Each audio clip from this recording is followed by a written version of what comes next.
Yeah, it's a hump day. It's a Wednesday. That means it's a short day, short show here at the Voice of College Football on a Wednesday with Buckeyes Live headed your way next at 11 a.m. Eastern Time. So let's get right to it. We don't have that much time, 50 minutes with all of you. We appreciate you being here at the Voice of College Football. We never take for granted your time. So thanks for being here. Comments and questions are welcome. Amazon links in the description section of all the videos. Please shop Amazon. When you do, use our link. Same shopping experience, does not cost you a penny. And of course, the month of August here at the Voice of College Football brought to you by Chris Gates Fitness and his training camp special. Chris Gates Fitness training camp special. The links in the description section, and we will hear more from Chris later in the hour. We do have a guest lined up for this hour, and it's Adam Luckett of Kentucky Sports Radio.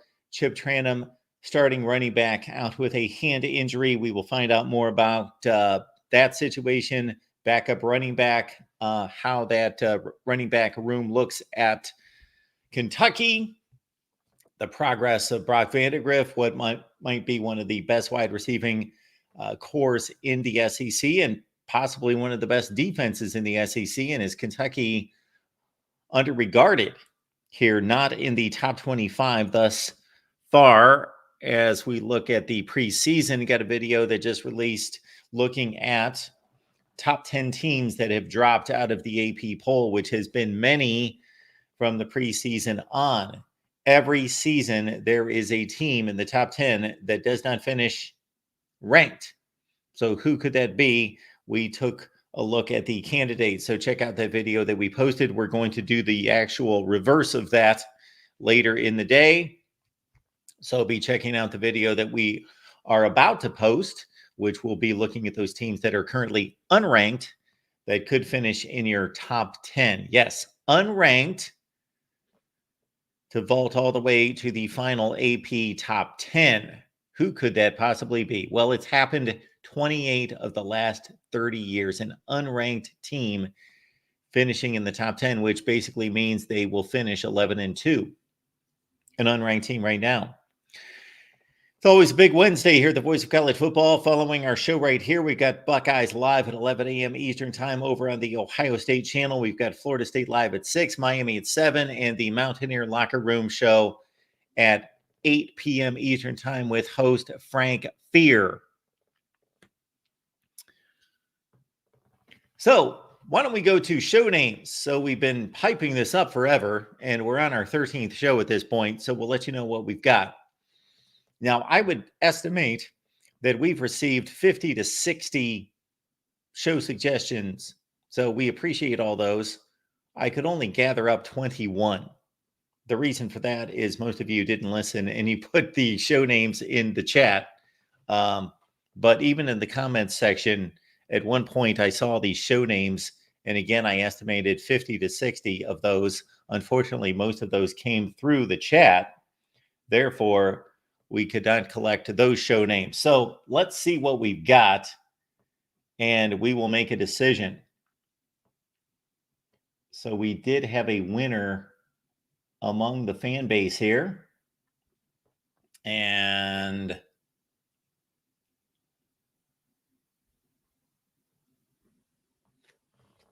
let's see what you guys like. And I'll let you know what I like. And we will let you know what the staff here at the Voice of College Football came up with. So we've got Strong Side College Football Show. I don't know what that pertains to. Strong side, weak side, strong side, football term. Okay. I'm starting to warm up to it a little bit. Strong Side College Football Show, football term, also kind of strong take, I guess, but maybe a bit of a stretch. The Voice of College Football Daily Update Training Camp Edition. Well, considering training camp's almost over, we would probably drop the training camp portion of that. The Voice of College Football Daily Update Edition. The Voice of College Football Daily Update. The Voice of College Football Daily Edition. I would probably drop one of those two words. The daily college football kickoff with Mark Rogers. The daily college football kickoff with Mark Rogers. Hey, it's straight and to the point. So understand one thing. Many of you came up with some very interesting and creative titles. However, it's got to be searchable. So we would like more than 25 people to be watching us, or we won't be doing this long, or we'll be doing it for other reasons. Let's put it that way. So yes, it's got to be searchable, meaning people are looking up college football. What is a bit surprising considering the size of our channel, which is relatively speaking small. It's a small channel, depending on your perspective, of course, but I'm talking in terms of it being viable as a business. It's a small, tiny channel. And I have heard from YouTube experts that you cannot expect your name to be searched until you become Mr. Beast, Tucker Carlson, whomever, that your name's not going to be searched. However, I think the second most, and this has been going on for years and years and years, so this is actually a credit to all of you because it shows the attachment of the viewership to the show that we do, is that the second most searched term that leads people to our channel is my name. So I guess that rarely happens. That's what I heard from Think Media, and they are the experts in YouTube success. All right. Today's voice of choice. Keep the vocals up, or alternatively, Mr. Rogers Anti-Maritime Edition. I don't even know what that means. So somebody fill me in on that one. That, to say the least, is not being considered. Drum Major Daily. Okay. Brainstorming is good. I'll leave it at that. The Smack Zone. Got to put that in caps. The Smack Zone.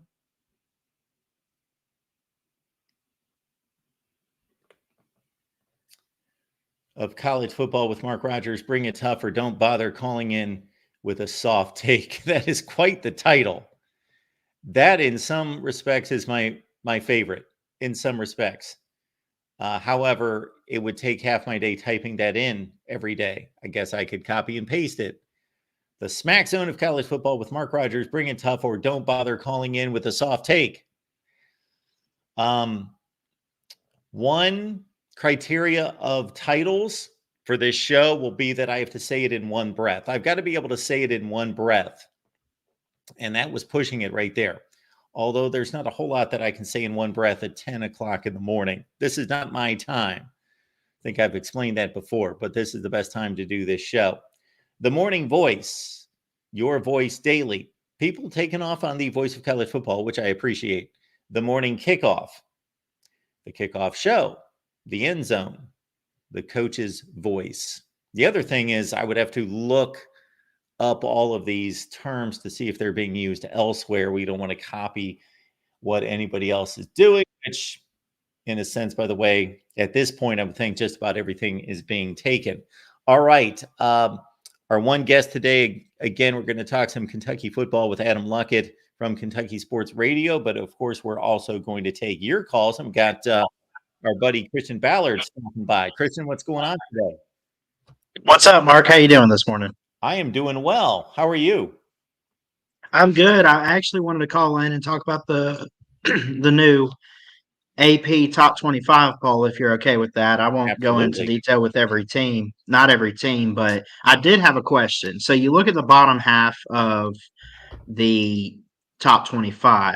Yes. When you look at who's at the bottom with Iowa, NC State, USC, Kansas, Arizona, and Texas A&M to round out 20 to 25. Of those teams, which one do you look at and say, like, are there any teams that you would take out of the rankings? And then when you look at the other receiving votes, the most votes went to Louisville. There was also Virginia Tech, but it wasn't close. You also had teams out there like SMU and Boise State. Is there any team that you would try to put in there and replace anyone at the bottom, in your opinion? Sure. So, first off, just a point of clarification, the way I look at it, and I think this is rather logical, is that actually, although they've conditioned us to think the first 25 teams are the only ones in the poll, that they're all in the poll. Every team is in the poll. They just stopped listing teams at 25. So it's really a stupid exercise that there's a top 25. There's actually a top 40 because there's nothing different about the other teams that just get listed after the receiving votes after the 25. So to quickly answer your question, unfortunately, we've got our guest showing up right now, Christian. So you are welcome to hang on Okay. the line, and I'll get back to you. But yeah, to do your question justice, I would rather give it some time rather than trying to sneak in an answer. But I've got all sorts of things I gotcha. in store for the bottom of that top 25. So yes, that's a great question, and I've got quite a bit to say on that front. But I appreciate you calling in, and I will get to that as soon as we talk some Kentucky football. Thanks for being here, Christian. Thank you, Mark. Have a great day. All right, let's talk Cats, and we've got Adam Luckett stopping by from Kentucky Sports Radio. Adam, what's going on today? Howdy, how's it going? Doing well. How are you doing? Hanging in there. Just this is kind of you get the buzz of camp when it first start, and then it kind of even the media, we kind of get in a little grind where we're just kind of waiting for the first game and for the preview of the first game to get here. So we're just playing the waiting game, really, Mark, and I ready hear for the ya. season to start. And if it's Kentucky football, obviously that first game is not exactly going to be a showstopper because that's That's right. just the way they schedule. Louisville's That's at the right. end, and then you got the 3 MAC opponents before that, typically something in that range. But we got to ask you what's going on in preparation for this season because I'm intrigued by this football team. Unfortunately, they lost their starting running back, Chip Tranum, here in the last couple of days to a hand injury. We don't know. It doesn't sound exactly how serious that's going to be. So let's start there with that injury. The running back room, of course, Ray Davis is off to Buffalo. So they don't necessarily have a ton of experience there. Yeah, that was the one position would have ranked high if you would have ranked what's the position rooms they need to stay as close to 100% health as possible. Depth in that room is a little bit concerning. They signed 2 freshmen last year. One, Jason Patterson, is a guy I think they're really high on that was going to have a role. We just don't know how big of a role. And then they had a redshirt freshman in Jamarian Wilcox, who was a really big recruiting win for them. They beat Hugh Freeze in Auburn. Clemson was sniffing around for him out of Georgia. He didn't necessarily have a very good true freshman year. Took a red shirt, kind of went through some growing pains. It's sounding like that maybe that light is turning on for him, so he's going to have a role. And then they have Demi Sumo-Karngbe, who was at NC State, played sparingly for them last year. So those are kind of their 3 guys that they have behind Chip Trayanum. But Trayanum was expected to be that clear RB1. And then I think those 3 guys were competing for kind of that RB2 spot, who's going to be Trayanum's backup. Now they need those guys to play a big role, potentially maybe for a full month to start the season. I mean, we'll see how long Trayanum ends up being out, but it's a different Kentucky schedule than even last year in some years when it's front loaded a little bit. You've got 2 SEC games in the first 3 games of the season, 3 SEC games in the first 5 games of the season. That typically has not been the case. Usually it's play 4 games, maybe play 1 SEC game, but not necessarily coming out the gates that hot in league play. When you just talk about the total number of SEC games. So it is concerning. The running back room, that's a concern for Kentucky. And a lot of the talk this offseason has been about getting that run game ramped up and playing with more efficiency in the run game. You lose Trayanum, who you added to kind of add that efficiency. That's a significant loss for Kentucky, and I think it puts more pressure on new offensive coordinator Bush Hamdan and more pressure on new starting quarterback Brock Vandagriff. No, it's a great point about the schedule because even though I poke a little fun at Kentucky's scheduling approach, it's not like they line up the first 4 non-conference games and then dive into the SEC. And even more so this year, they have to see SEC opponents early. And yes, Chip Trayanum's going to be missed. And let's since you hit on a couple extensions to the running back room will go in that direction with 156 starts coming back along the offensive line. The Big Blue Wall appears to be in better shape than it's been the last couple of years. Yeah, I would agree with that assessment. Now, I think it's important to remember this is still a portaled room. The right side is going to be first-year starters, and Jalen Farmer from Florida, who didn't play at Florida, is going to start for them, and then Gerald Mincey, who bounced around a couple positions at Tennessee but started over the last 2 years for the Vols. That's going to be their starting right side, and then the left side is all guys they've returned.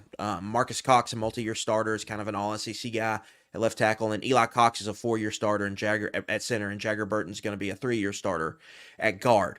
So they have experience and they have improved depth, I think. Dylan Ray's a guy who started 10 games for them last year. Is going to be their backup. They're really their number 3 guard. And then Cortland Ford, a guy who started games at USC, is going to be a backup swing tackle for them. So they have improved depth, and I think overall the floor has been raised in that room. I'm still not sure how good or what I'm still not sure the ceiling is very high. I think it's probably the best way to phrase that. I think it's going to be their best offensive line since 2021, but it's not going to be as good as the 2021 offensive line. But I do think it's going to be somewhere middle of the pack in the SEC and improved. So that's a good step forward. But this being a Joe Moore Award finalist, like they were there for a 4 or 5 year stretch, really kind of from 2016 to 2021, like that's not what this line is going to be. I think it's going to be kind of a middle of pack line in the SEC, and that should help them get the run game going a little bit better. But this is not going to be a group that just goes out and has the talent in depth 1 through 5 to kind of manhandle people at the point of attack. I think they're going to be better run blocking, and I think pass protection is a big question mark, but I think they're going to be improved, but I don't necessarily think this is going to be one of the better lines in the SEC or even like a top 25 or top 30, top 35 offensive line in college football. Breaking down Kentucky football, we got Adam Luckett here from Kentucky Sports Radio. And of course, for the 3rd consecutive quarterback, a transfer comes in following Will Levis and Devin Leary. Brock Vandagriff in from Georgia, where he waited around a little bit there. Didn't get his opportunity. And of course, he's highly touted. So it's Brock Vandagriff, somebody unlike the 2 previous quarterbacks, although Levis played little at Penn State, obviously Leary was a known commodity coming in from NC State, and with a wide receiver core that looks to be extremely strong, has been for the last couple of years, and they bring a couple of key guys back in Dane Key and Berrien Brown and add a nice transfer coming in from North Texas. There's potential to have a really strong passing attack. Yeah, I think that top 3 receiver is one of the strengths of the football team. I think depth as a receiver is a little bit of TBD. We'll see. But the top 3, I think they feel really good about. And it's a roll of the dice, I think, a little bit with Brock Vandagriff because he's never played. But I think they like the skill set. I think he's a good fit for Bush Hamden's offense. Is going to include some zone read, some quarterback run, some more spread elements that we didn't really see from Kentucky's offense the last 3 years. RPOs and things of that nature are going to be involved, and I think that kind of fits Vandagriff's game as kind of a good athlete for the position, a guy who can hurt you with his legs, can do stuff as kind of an off-script playmaker in the passing game. It's been really accurate throwing on the run. He showed some of that at Georgia, and we've seen some of that so far at Kentucky. And I think they've been impressed with his accuracy, short to intermediate, and I think they've been impressed with kind of his growth, really, from the time they got him in spring, and then really that's kicked up in fall camp. I think they left the scrimmage. One of the big storylines leaving the scrimmage and some of the intel we got at KSR was that Vandagriff played really well. They were really impressed with him, and I think that's a good sign. One, they've been over the last 2 years, they really drove the hype machine, I think, in the summer. With Levis, obviously, there was first-round pick buzz, and then Leary, there was buzz that, maybe that this might be the best quarterback out of the portal this year. So they really kind of drove that hype machine. They haven't really done that with Vandagriff, more kind of in wait-and-see mode, I think, with him. But I think they've been really impressed with him. And Bush Hamden told us on Tuesday that he's ready to turn him loose. Like, he's really excited what he could become for this offense this year. So right now, I think the early returns are positive on Vandegrift, and he's a guy they're going to probably have for 2 years and be their starter. And he's really important. Like Kentucky necessarily, I don't think needs him to be like great or outstanding or one of the top 5, 6 quarterbacks in the SEC, but they need him to be kind of that second tier, like in there, and keep the offense really on schedule and play on time and keep them ahead of the chains. That's been a big talking point with the offense because to the point about the 3 receivers, they believe they're going to be explosive with what they have at receiver, but they need to be able to play on schedule more, and that's really what hurt them last year.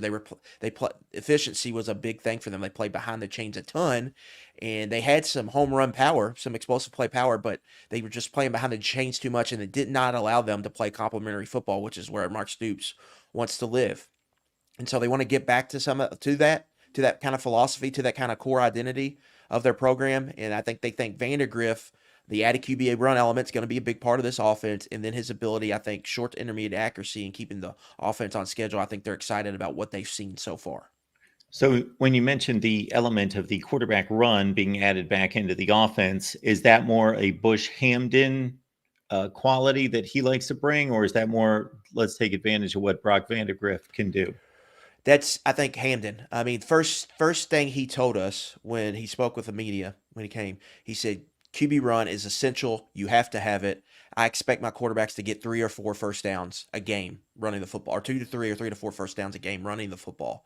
So I think it's something he values, and we'll still have to see recruiting wise what he looks for moving forward. But I think it's something he values. And then they added a quarterback, Rutgers transfer, Gavin Wimsett, and they were also in on UCLA transfer, Colin Schlee, who ended up at Virginia Tech. And both of those guys last year, or in their roles, were run-first quarterbacks at their schools. So it's sounding like Gavin Wimsett is going to kind of be the Taysom Hill of the Saints, but at Kentucky, where they're going to have like this wrinkle Wildcat package probably to use with him. And I think it would have been the same if they landed Schlee.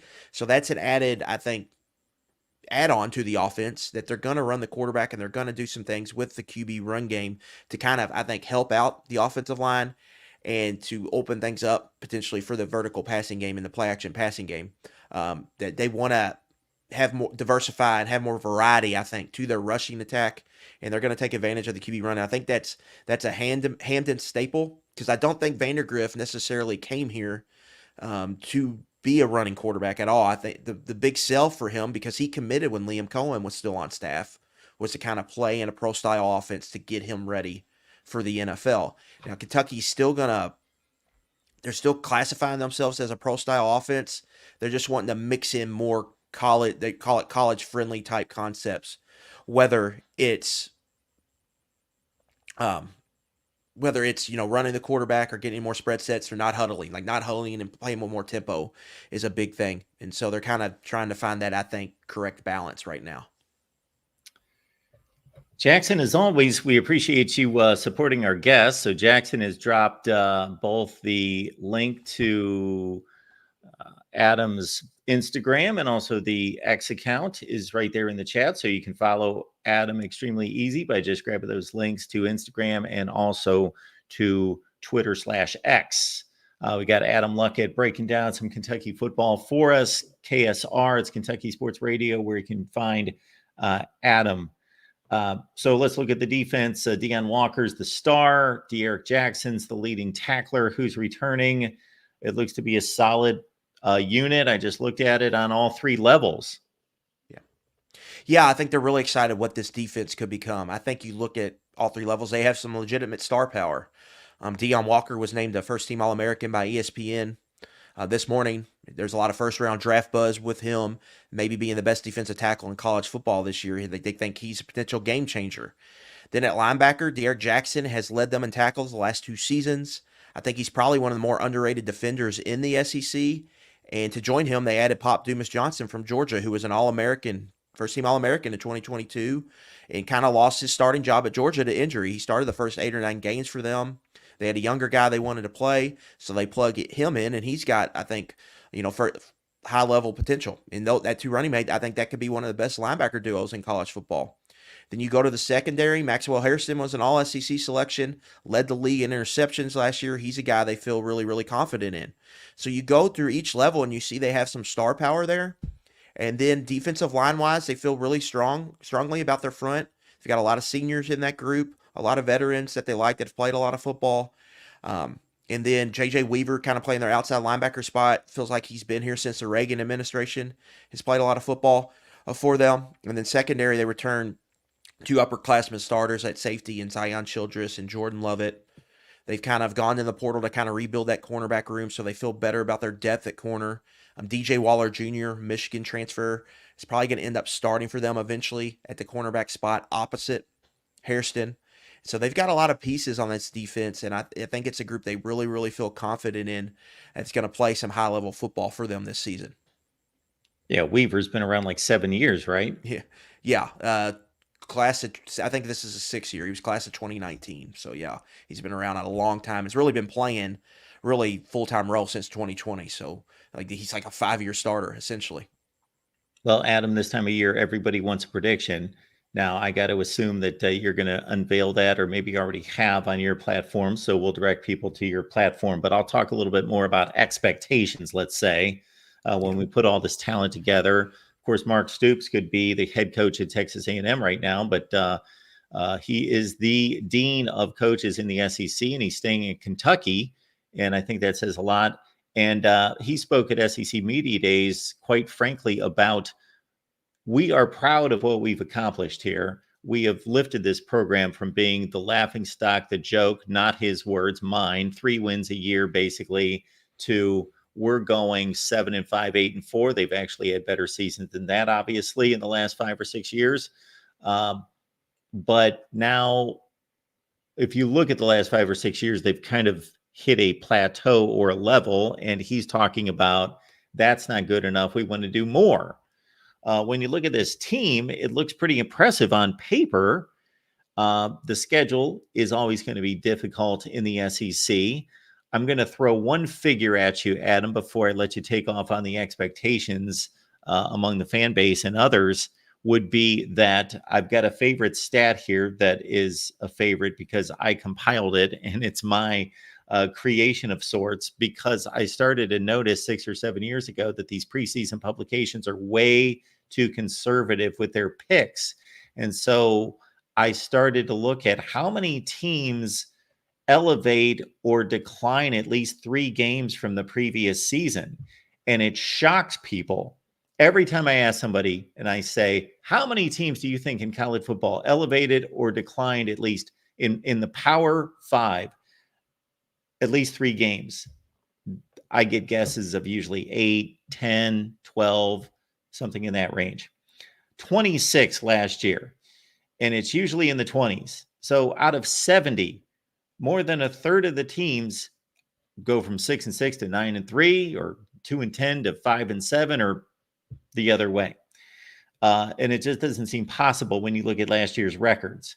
Now, that would be a stretch for Kentucky. They went 7-5 in the regular season. For them to elevate to 10-2, and certainly nobody's wanting them to reverse to 4-8. But at the same time, can they make some noise? Yeah, I think they definitely have the chance to make some noise. One, their schedule is going to present a lot of opportunities to pick someone off because they're going to play a lot of good teams. So if they get 1 or 2 on the right Saturday, you know how that thing goes. Going back to Stoops' comments about the want more, I think that was an important. I think he was really kind of trying to speak directly to Kentucky's fan base at that time, because in this rise under Stoops, Kentucky had felt like they had passed really South Carolina, Tennessee, and Missouri, kind of in that East pecking order. Now the East's not a thing anymore, but that mattered back then. But in the last 2 years, they've seen Tennessee go 10-2 and really be a true national title contender in 2022. And then they saw Missouri go 10-2. Both those teams get into the new playoff, where Kentucky in their best years probably doesn't get into the new playoff. So to me, it was kind of him saying like, hey, that is the goal. We're still trying to break some more glass ceilings or whatever. So that's what I think that message meant. because there is a lot of frustration, I think, within the fan base because they feel like Kentucky really missed a golden opportunity, I think, really these last 2 years with what they had at quarterback, what the schedule presented, and now they're entering a new world without divisions. I think there's some worry or concern that that the program might be slipping backwards. And so heading into this year and the expectations, most fans, I believe, in the fan base realize the gauntlet that they're about to face. Uh, Everyone knows Georgia, but they recognize Texas is going to be tough on the road. Recognize Ole Miss is going to be tough on the road. That's 3 top 10 teams, and they recognize that Tennessee is just a thorn in their side that they just can't figure out. So right away, that just lowers the ceiling because that's 4 games that I think most people really have kind of accepted that they're probably not going to win. And so to me, like the season is probably considered it's considered success no matter what if they get to 8-4. But 8-4 would mean that they're probably winning all of their toss-up games or most of their toss-up games. So it could be hard to get there. But I think a 7-5 season could be considered a success. You would have to beat South Carolina, you would have to beat Louisville, and you would have to really like look like a good competitive football team. And Brock Vandegrift would have to be really good and show some signs. And so that's where I kind of feel like Kentucky is at, kind of that 7-5 and 8-4. I think 8-4 would help calm everyone down and moving forward, especially if Vandegrift look like he's like a real deal type quarterback, because then that could get you really looking forward to the 2025 season. But it feels like the ceiling is lower for Kentucky this year, not necessarily because of roster. I think if you gave them Missouri's schedule, let's just say, or maybe even Ole Miss's schedule, you could look in the path to maybe 10-2 seems a lot more possible there. But with this schedule, it's hard to see them getting there. And so I think they're looking at kind of that 7-5 and 8-4. 8-4 would be a no doubt, I think, success. 7-5 could be seen as a success by some, depending on how it played out. But it would also look like the 3 7-5s in a row. It would almost feel like they're sputtering a little bit as a program, especially if they lose a lot of star power and draft picks off this team, specifically this defense, which looks like that's probably going to happen when that draft time comes around. Yeah, it is a tough schedule despite being light on the non-conference side as it typically is for Kentucky with the one big game against Louisville, of course. But I'm not going to give up on the Ole Miss game.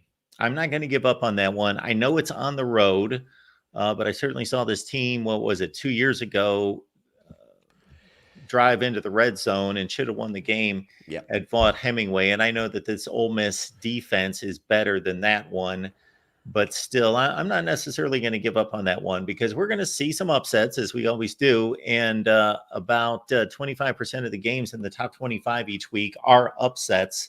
So if they pull one off this year, that's the one I'm looking at right now.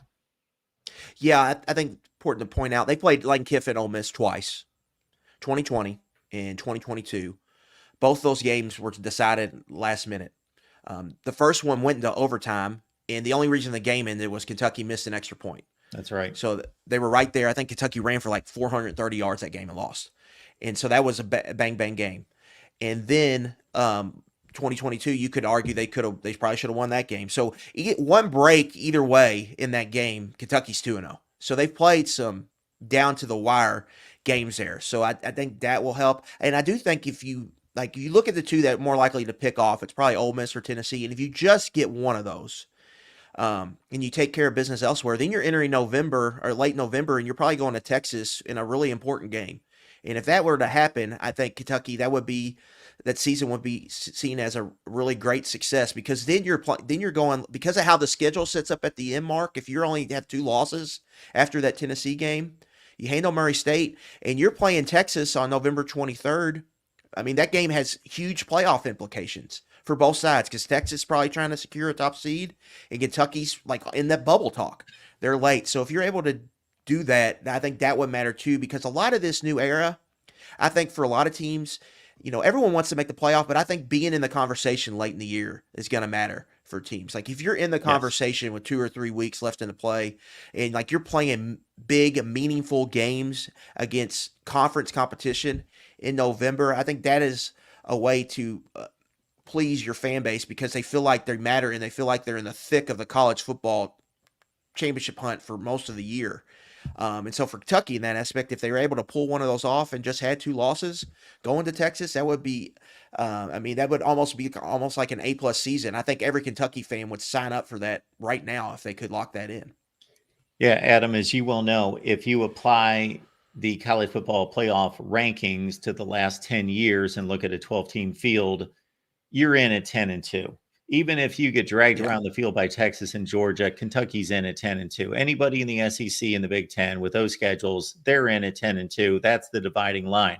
9-3, your percentage drops to maybe 15 or 20% chance. However, it's going to be more about how did you lose these games?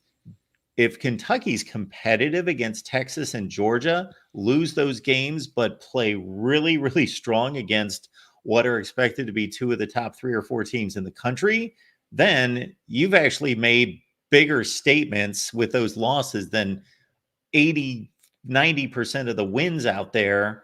And then, you're going to have strong wins against potentially Ole Miss, or maybe a 9-3 gets you in if you lose to Tennessee or Ole Miss. On the flip side, not to go the pessimistic route, since we are trying to push Kentucky to playoff contention, but we can't overlook Auburn at Kroger Field as being some kind of automatic W.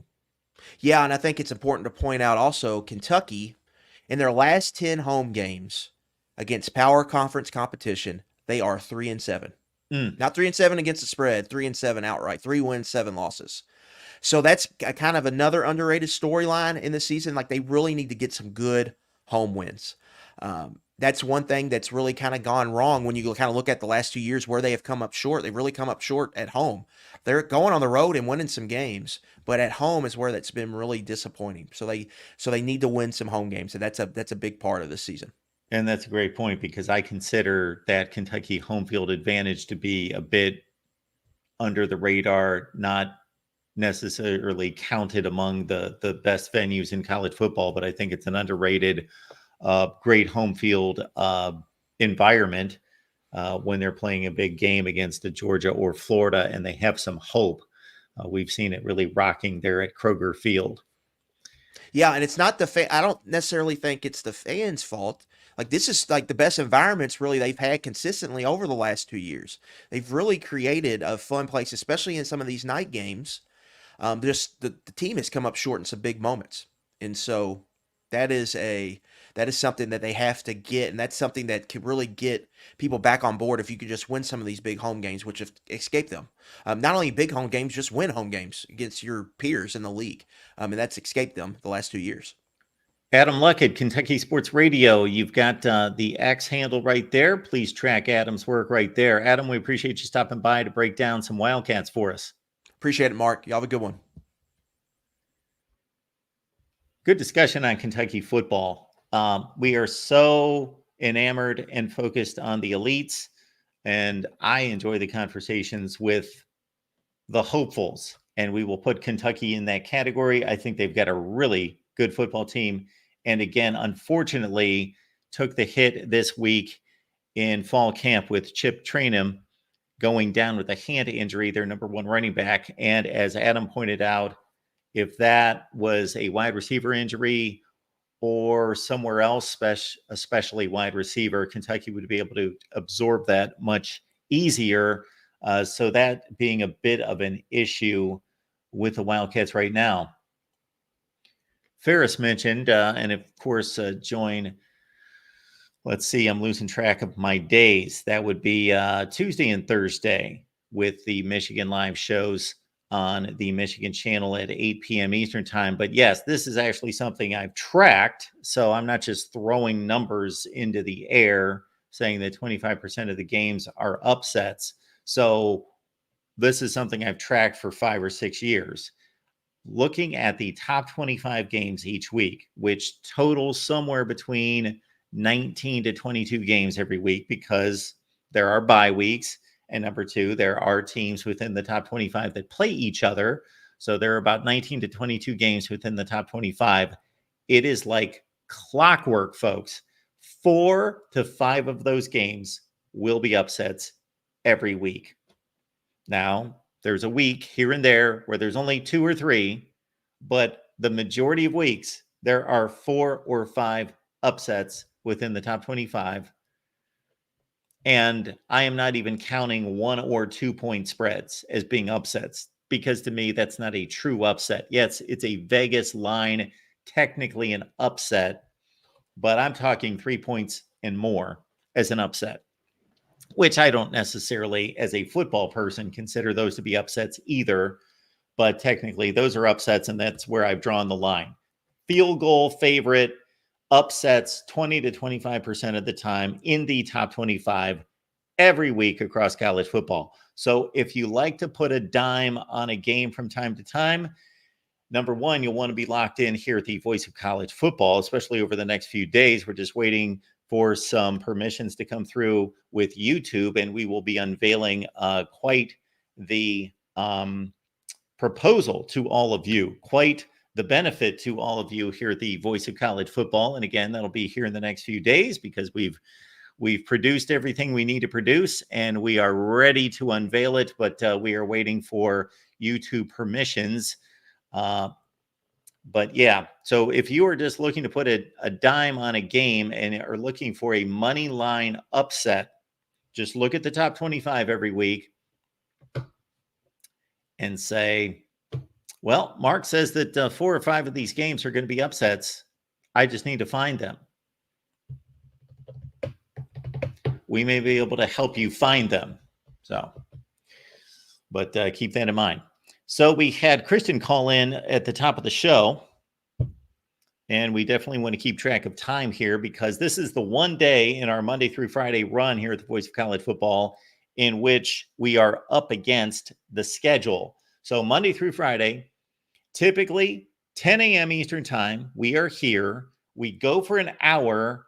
You control overtime. So with support, we will go overtime. I'll be here for 5 or 6 hours if that's what you want, talking college football. And of course, as we get into the season, we will not have a shortage of things to talk about. That's for sure. We will have way too much to talk about. I would love to be here for 5 or 6 hours every day, because we will have games to review. We will have controversial situations. We will have all sorts of opinions. I will probably rant for 20 minutes every day once we have games to rant about. And obviously want to take your calls and also deliver some of the best guests in college football. But for this day, we run against the schedule at our Ohio State show at 11 a.m. Eastern time. So I would like to get back to the question that Christian posed about who I like outside the top 25. So I released a video yesterday. Give it a look, because basically what it is that in 20 of the last 21 seasons, there has been at least one top 10 team preseason that has not finished ranked. So understand that exercise. You're looking at Oregon, Ohio State, Georgia, Texas, Bama, Michigan, Notre Dame, Penn State, Florida State, somebody else I'm missing, as the 10 supposed best teams in America. One of those teams, it's almost a lock, a guarantee. One of those teams, it's almost like the 4 to 5 upsets every week. It seems when you look at the games, there's not going to be 4 or 5 upsets out of these games every week. This is the same deal. Look at the top 10 teams in America. One of them are not going to be there at the conclusion of the season. One of them, Georgia, Ohio State, Oregon, Texas, Alabama, Ole Miss, Notre Dame, Penn State, Michigan, Florida State. One of them, not just in the top 10, they will not be in the rankings. Last year, it was USC at number 6. And you may say now, oh, well, that was easy to see. USC at number 6, they didn't belong in the top 10. Well, they were coming off 11-1 the previous season. They had the Heisman Trophy winning quarterback coming back. They appear to be a top 10 team. So it's easy to say in hindsight. However, one of those 10, if not 2, if not 3, it's been as many as 4 in the last 3 cycles of preseason top 25s. One of them are not going to be there. Check out the video. I let you know the percentage chances of who it would be. based on obviously my evaluation of the team, but also the schedule. Now, let's go to the bottom of the poll, which again, I cannot rant about this enough, even though I don't think too many other people care about this. That's fine. There's a lot of things I care about in life and in sports that other people don't. But fortunately, I've got a platform that even if nobody's watching me, I can just rail and rant about it. And this is the stupidest thing. Let me back off because there are far more stupid things than this. But this is a moronic, idiotic, just completely asinine, stupid, freaking moronic thing. This is just stupid beyond explanation that they stopped the poll at 25. Now, if this was some committee going into a room and unveiling their top 25 and coming out and saying, they're the 25 best teams in America, fine. We know that you talked about other teams, but you came out with the 25. No, this is actually a system where they show us the point totals for all the teams. It's not a top 25. It's a top 20, 28, 29, 30, 31, 4, 5, 6, 7, 8, 9, 40. It's a top 42. That's what it is. It's the top 42. It's not a top 25. Louisville is closer to Iowa than Iowa is to NC State in these rankings. It's moronic to call it a top 25. These AP writers have voted and listed 42 teams. It's a top 42. There is nothing magical about the number 25. It could be a top 13. It could be a top 39.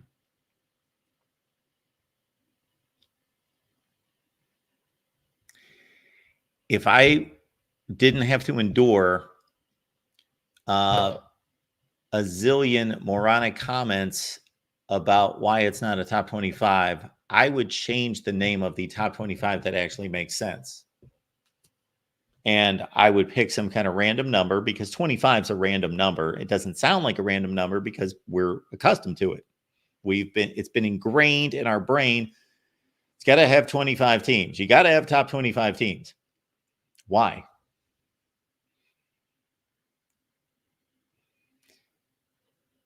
All the teams in college football should be ranked because what we've created is this thought process and this groupthink that if you're ranked, you're this. If you're not ranked, you're this.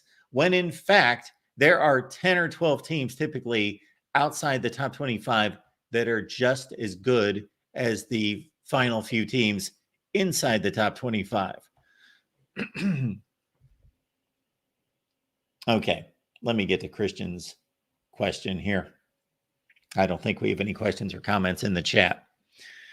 Let me check. We do not. Okay. So Christian is asking for underdogs here or dark horses. And so I'm actually producing that video. Actually, I've got the notes right in front of me. So basically, there are a lot of teams that we could talk about that are going to have the opportunity to elevate, whether that's USC or Iowa at the bottom of the poll, or that is the others receiving votes.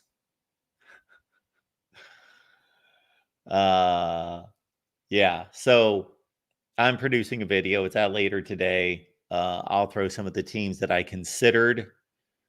Virginia Tech, starting quarterback back, best wide receiver back, running back back, most returning production, top 5 in college football, fairly light schedule. Iowa State, loaded. Rocco Becht is back as the top freshman of the year in the Big 12. Tough schedule, though, for Iowa State by Big 12 standards, plus the Iowa game outside the conference, of course. But I believe in that team, and I believe in their experience, and Matt Campbell's an excellent coach. So look out for Iowa State. Louisville, Jeff Brom, they are not in the top 25, but they are number 26. But that means that they suck because they didn't make the top 25. They suck. They're 26. So, again, that's just a quick look at a few teams that to look out for. There's a few others.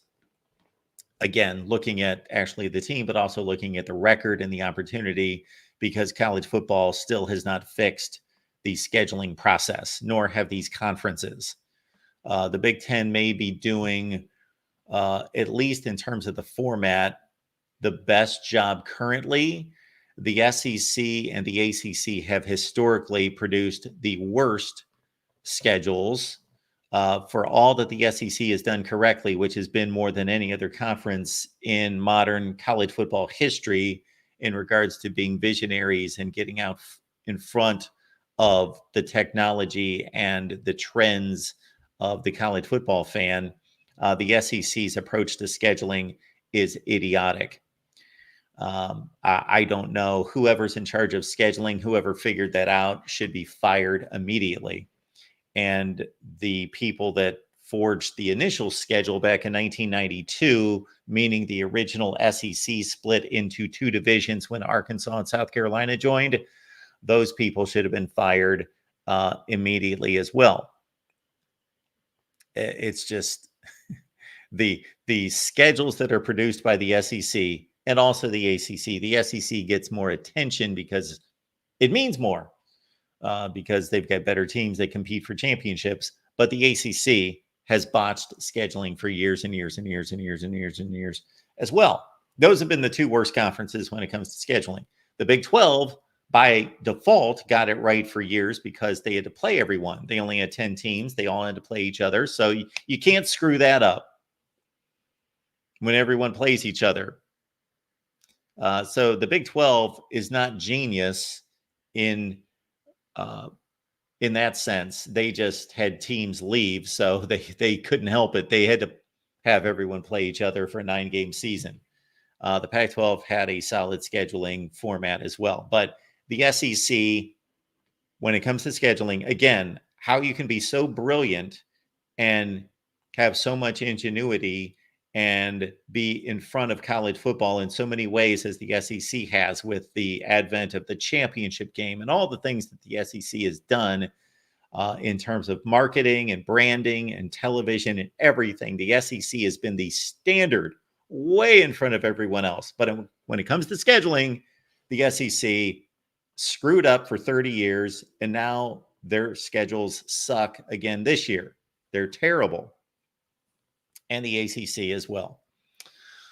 All right. We do appreciate you being here at the Voice of College Football. Again, this is the one show during the week that we are up against it at 11 o'clock, Monday through Friday, 1 hour with you, 10 a.m., but the opportunity for overtime, of course. Would love to be here for 5 or 6 hours with you each and every day. See you in 5 minutes on the Ohio State channel. Appreciate you being here. Now, a word from our sponsor.